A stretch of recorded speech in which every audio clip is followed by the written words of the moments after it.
Hello everyone, my name is Sachin Mane and you are watching your favorite channel Social Science ka Sachin. My dear friends, in today's part we are going to discuss about in history's a very important chapter, that is nationalism in India. My dear friends, when we are thinking about this chapter is a very important chapter in the board examination.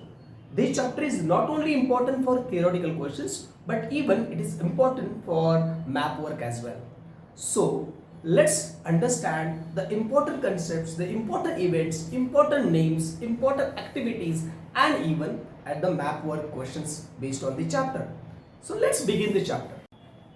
Dear students, when we are starting this chapter, nationalism in India, we can find it out that this chapter consists of variable points.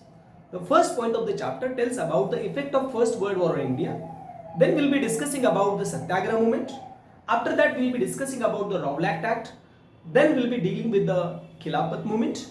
After that, we are going to discuss about a very important movement that was called non-cooperation movement. Then rebellion into the countrysides. After that, we are going to discuss about a very important Salt March, Simon Commission, civil disobedience movement, and even a very important concept that is because the concept of Swaraj or how participants saw the movement. Then we are going to discuss about the contribution of Dalits and Muslims into the freedom movement, and at the end we are going to discuss about the involvement, or we can find the image of Bharat Mata, national flag, historical books or the literature, even the folk tales and song, how they created the idea of nationalism and even the sense of belongingness against the colonial domination. So let's start the chapter.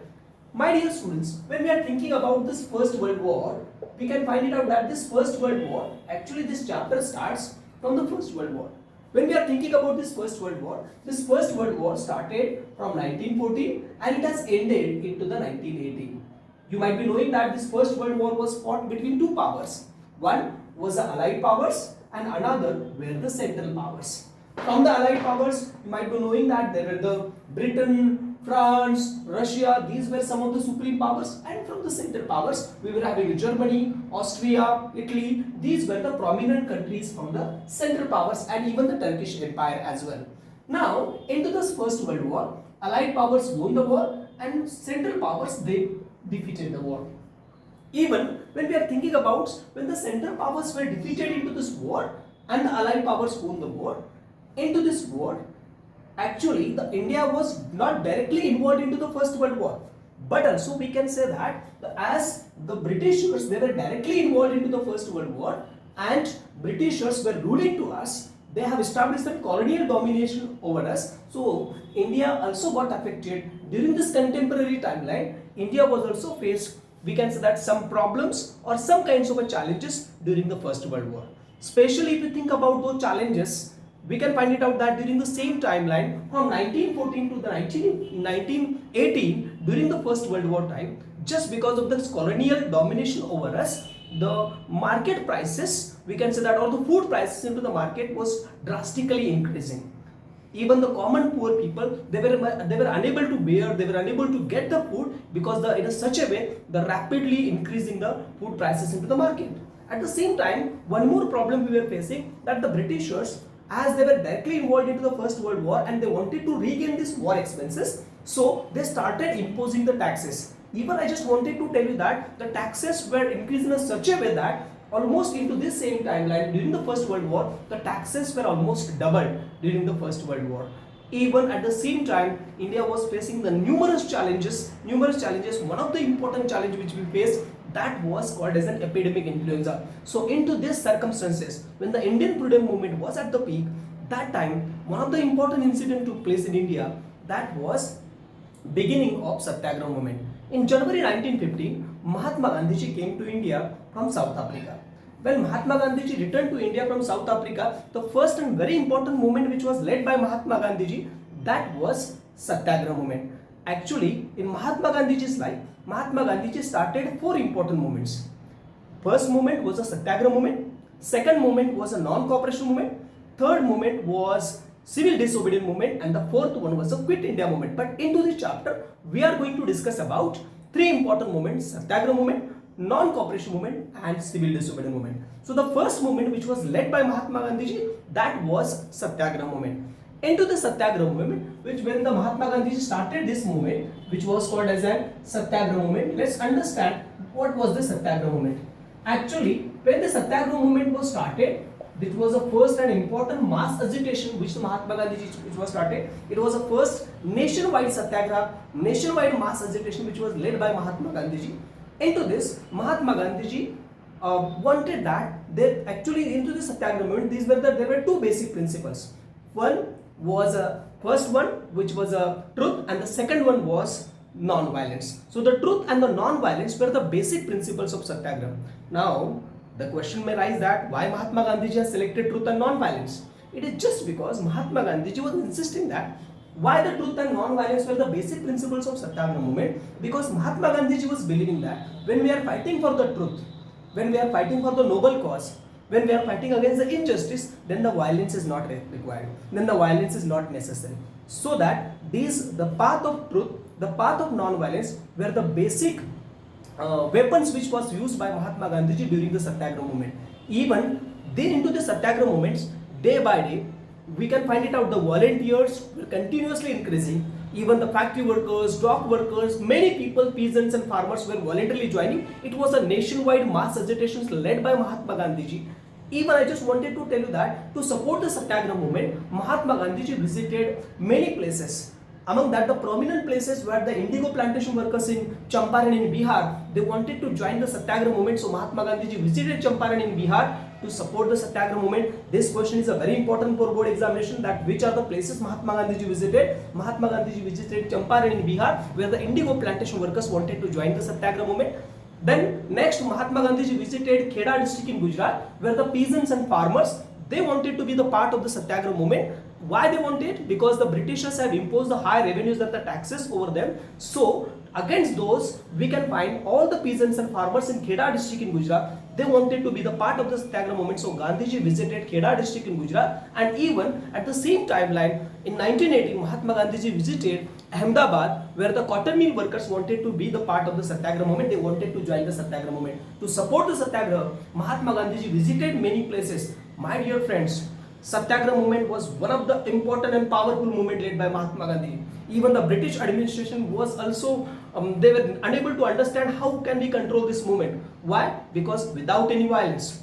This movement was a very peaceful processions, rallies were carried out, and into this timeline, Britishers, how they wanted to control this movement, and so that to control this movement, Britishers passed one act, and that act was none other than Rowlatt Act. My dear friends, what was this Rowlatt Act? Actually, if you think about this Rowlatt Act, many times this question comes that Rowlatt Act was known as unjust laws for Indians. Why the Rowlatt Act was called as an unjust laws? There were three important parts I just wanted to discuss. First one, when we are thinking about this Rowlatt Act was when the Britishers wanted to suppress the Satyagraha movement, so that when the Rowlatt Act was passed, this Rowlatt Act was, we can find it was hurriedly passed into the Imperial Legislative Council of the British in 1919. Second thing, as when the act was passed, when this Rowlatt Act was passed by the Britishers into the Imperial Legislative Council, there were no any Indians were involved while passing this act. And the third thing, which was very important, as per this act, all the British police officers were given some enormous powers, were given some special powers that they can arrest any person, anytime, can be imprisoned or can be detained for 2 years without any trial. So as per this, what was the main motive? Immediately after passing this act, all the British police officers got some special powers, and all the important leaders were picked up. Even Mahatma Gandhi was banned to enter in Bombay or in Delhi, in Calcutta. These are some of the important cities where there were chances to have a mass agitation. Mahatma Gandhi was banned. Even Britishers were thinking that now it will control, it will slow down this non-Satyagraha movement. But unfortunately, the Satyagraha movement, again, it was widely spread. Why I am telling you that Satyagraha movement was widely spread? Because after this Rowlatt Act, as it was an unjust loss for the Indians, even the people, those who not joined, even those also volunteers started joining to this movement. I just wanted to tell you that dock workers, those who are working into the shipyards, factory workers, even doctors, teachers, students, many people, they started voluntarily joining, and the Britishers found that it's very difficult to control. All the jails were overcrowded, all the important leaders, important supporters of Mahatma Gandhiji, and wherever the procession which was carried out, it was imprisoned by the Britishers. Into the same timeline, I just wanted to tell you that Britishers, there were different places to control this public gathering. The Britishers have imposed one law which was called as the martial law. Now, what was this martial law? Martial law means where the people were not allowed to gather together into the public places. As a result, in Amritsar, you might be knowing this incident. It was one of the different, and we can say that tragic incident into the Indian history, which we can consider that in Amritsar, General Dyer, he imposed the martial law.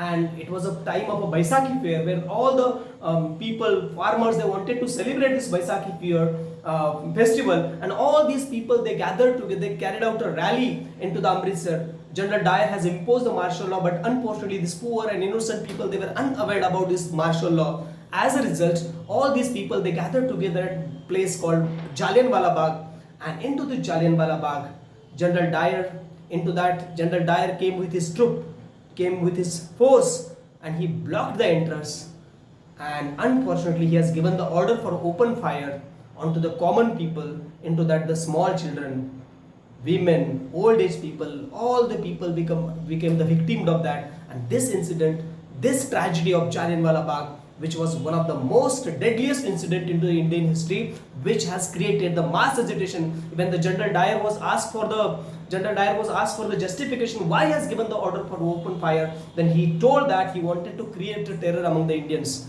So my dear friends, this incident, most of the Britishers, they were thinking that it will slow down, it will control the Satyagraha movement, but it went in a vice versa. Again, this Satyagraha movement was widely spread across the country like a forest fire, and all the people from the different parts of the country, they started joining to this movement, and that was a Satyagraha movement. Satyagraha movement played a vital role. It was a nationwide mass agitation which was started by Britishers, which was started by Mahatma Gandhiji against this colonial dominations. My dear friends, into the same timeline, I just wanted to add one more point. That was nothing but a Khilafat movement. Actually, Mahatma Gandhiji has realized one thing. Mahatma Gandhiji realized that unless and until, you might be knowing that the Britishers were having a policy called divide and rule. They wanted that the Hindus and the Muslims should be always separated so that they can rule easily over them. But Mahatma Gandhiji wanted that. On all the contemporary leaders, they wanted that unless and until Hindus and Muslims will not come together under one roof, we can find, or they will not be united, India will not get the freedom. So how we can bring them together? This Khilafat movement was one of the important part into this. Why I am telling this Khilafat movement was one of the important movement? Into this Khilafat movement, actually, into the First World War, from the central power, there was one empire which was called as the Turkish Empire, and the leader or the ruler or the emperor of the Turkish Empire, his name was a Khalifa. Khalifa was the spiritual leader of Islamic world, and these allied powers, they freeze. What they have done? They have freezed the powers of the Khalifa. Not only freeze the powers, we can say that he was kept under the observation, and all the powers were taken out by these allied powers. So as we can find it out that to regain the power, to restore the powers, there were many people into the different parts of the country. They started carrying out the different types of rallies, processions and all. Into the same way in India also, in Bombay in 1920, there were two brothers, we can say that under the Muslim League. Their name was Shaukat Ali and Muhammad Ali. These two brothers, famously they were called as the Ali brothers. So both of them, we can say that they gathered all the Muslim people together, and they decided to have a protest against this act and to restore the powers to the Khalifa. And we can say that, as my dear friends, we can say that movement which was led by them, which was called as the Khilafat movement. But this Khilafat movement was against the Britishers because the Britishers were from allied powers. So Mahatma Gandhiji found that this is an opportunity to bring the Hindus and Muslims together. So that Mahatma Gandhiji appealed all the Hindu people that to join and support voluntarily to this Khilafat movement. And my dear friends, when Mahatma, with this appeal, with this motive, with this noble cause, all the Hindus and Muslims were together to fight against the colonial domination of the Britishers. One thing I just wanted to tell you, my friends, In 1909, Mahatma Gandhi ji has written one book called Hind Swaraj. Into that book of Hind Swaraj, Mahatma Gandhi ji has clearly stated that Britishers came from outside, they settled down in India, they established their political domination over us, they started ruling over us for a long period of time. It is just because we have cooperated to the Britishers. In each and every areas, in each and every segment, in each and every areas where they need the help, Indians have supported to them. Indians have cooperated to them. So Mahatma Gandhi ji said that now this is the time to say no to the Britishers. This is the time to have a boycott over the British administration. So the next movement, very powerful movement which was led by Mahatma Gandhi ji, that was non-cooperation movement. Now the next movement which we are going to discuss, my dear friends, that was called as a non-cooperation movement. Now what was this non-cooperation movement? See, my dear friends, dear children, we can find among all the movements, this non-cooperation movement is a very powerful movement. This non-cooperation movement among the entire, whether it was a more powerful than Satyagraha movement, I can say. This non-cooperation movement can be categorized in 4 parts.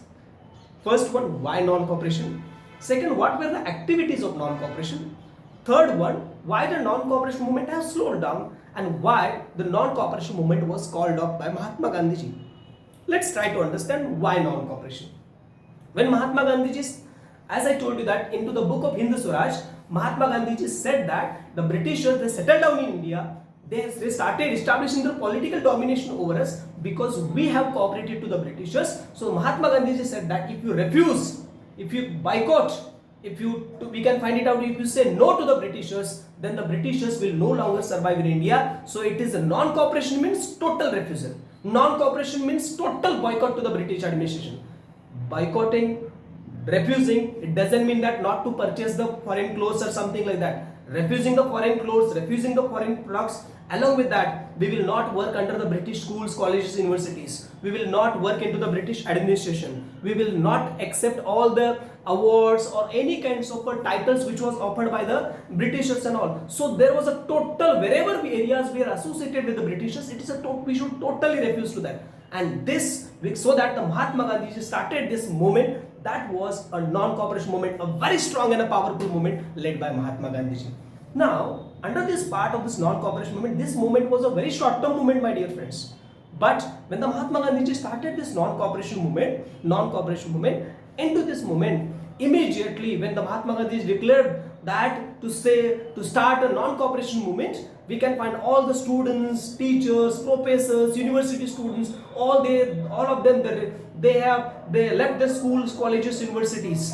We can find it out that not only this, even I just wanted to tell you that the doctors or the people, those who are working as a clerks into the British administration, they left their jobs and all. Even the sale of the foreign clothes have come down from 102 crore to the 57 crore. Matlab, on an average, the Britishers sell, which was on an average, it was 10 crore, 2 crore, it has come down to the 57 crore. It shows that the 50% business or the sale has come down, which has given a great economical setback to the British administration. Even, not only this, even into the same timeline, so everybody was hoping that now very soon we will get the freedom. Now Britishers become helpless, that how we can regain the support and how we can rule the administration. But my dear friends, into the same timeline, the non-cooperation movement have slowed down in certain areas. Why non-cooperation movement have slowed down? Because the first reason, there are 3 reasons behind it. Non-cooperation movement has slowed down in the cities because Mahatma Gandhi ji told to wear the khadi. But unfortunately, when the common and poor people, when they went to the market, they found that the khadi, which is a coarse and a rough type of a cloth, was a more expensive than the Britishers' clothes. British clothes, which was a well printed into the machine made clothes, but at the same time it was cheaply available into the market, and the khadi was quite expensive. So most of the poor people, though they wanted to support the non-cooperation movement, but unfortunately, just because the khadi clothes was expensive, they preferred to have a Manchester clothes. Second thing, as by the part of the non-cooperation movement, the students, university students and all those professors and all, they left the schools, colleges, universities. But at the same time, we can say that to occupy all these students, to occupy give the jobs to all the teachers and all, those many Indian parallel education system was not available. So unwillingly, after a particular timeline, again they rejoin to their previous schools, colleges, universities. There was third thing, dock workers, factory workers, they left their jobs. But again, I just wanted to tell you that, but these poor people, those industrial workers and all, how many days they can sustain without the jobs to support their families? Again, after, though they wanted to be the part of the non-cooperation movement, but they rejoined to their previous jobs and work. So the non-cooperation movement in a certain areas, it has been slowed down. And the last, why the non-cooperation movement was called up? Actually, there was one incident took place at Chauri Chaura in 1922, a peaceful procession which was carried out in Chauri Chaura in Uttar Pradesh, and which was attacked by the Britishers, and unfortunately, with an anger, all the volunteers into this non-cooperation movement, they burned the British police station, and into that some policemen were died. And unfortunately, when the Mahatma Gandhiji thought that now the non-cooperation movement is taking a violent turn, so Mahatma Gandhiji, after the Chauri Chaura's incident, Mahatma Gandhiji decided to call up the non-cooperation movement, decided to call up this non-cooperation movement. As a result, non-cooperation movement, but most of them, they were hoping that this non-cooperation movement was a very powerful movement, and very soon we will get the freedom. Now what next? After the non-cooperation movement, whether Mahatma Gandhiji will start the new movement? After this non-cooperation movement, whether the Indian freedom movement will take what kind of a turn? Whether immediately civil disobedience started, or again the Britishers have planned to plan for something to rule over the Indians. All these parts we'll discuss in our next episode. Till the time, stay tuned with Social Science ka Sachin. जाने माने सचिन माने.